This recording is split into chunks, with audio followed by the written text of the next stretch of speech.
This is ground zero in Moore, Oklahoma, the main area where the tornado impacted. Many of these homes completely gone, wiped off their foundation. But for thousands of others that are left standing and can be repaired, now comes the issue of potential fraud by the contractors moving into the area.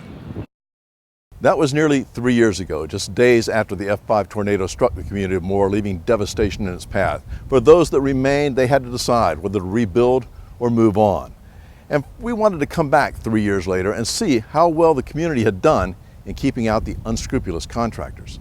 One family I spoke with said that the contractors were sent so quickly that they were being met by contractors as they came out of their cellar. That was the case in some areas around the city of Moore, but after previous experiences with deadly tornadoes, Moore was about as prepared as anyone can be for the onslaught of contractors looking to make a fast buck. There was some, but there wasn't nearly the amount of fraud that we had in, say, 1999. During the first large tornado, there was a lot then.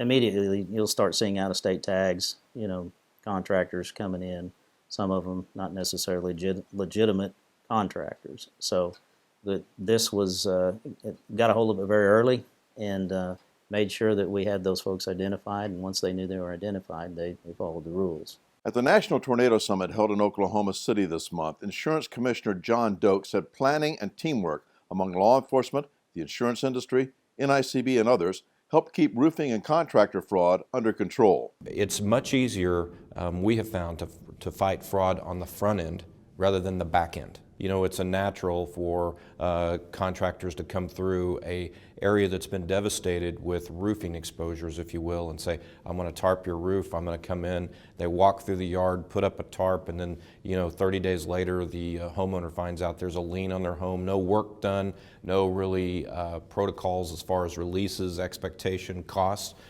which is something that has been a major concern.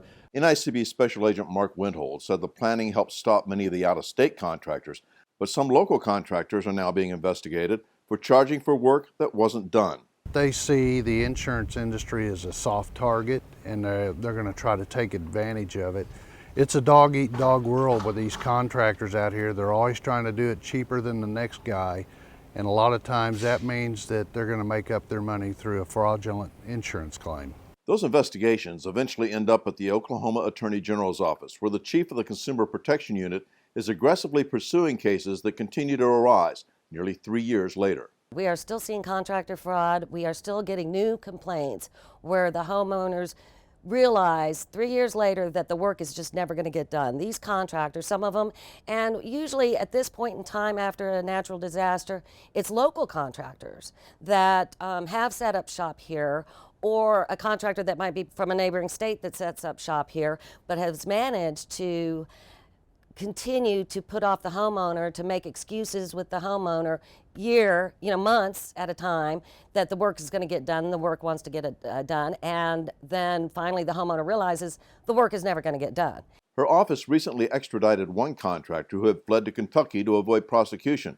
She warns that some homeowners are now finding liens on their property that they were never aware of. Contractors that will hire the subcontractors, not pay the subcontractors, keep the full amount of the money, and then years later the subcontractors finally put a lien on the house, or if the subcontractors wait a year, they still haven't been paid, the subcontractors aren't guilty of anything. They put a lien on the house, then the homeowner doesn't find out unless something happens, or they try to sell their house, or they might not know they even have a lien on the house unless they receive a letter saying this needs to be paid because we put a lien on your house. From the people who know from experience, words of advice for victims: be patient, recovery will take months or years. So don't let anyone rush you into signing or paying for services from a contractor that isn't thoroughly vetted, and make sure all terms are clearly spelled out, references checked, and checks made with the local authorities to ensure you know who you are dealing with, and work with your insurance company.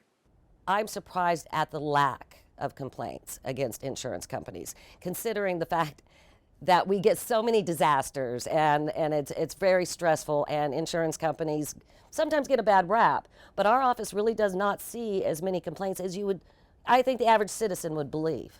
From Moore, Oklahoma, I'm Roger Morris for the National Insurance Crime Bureau.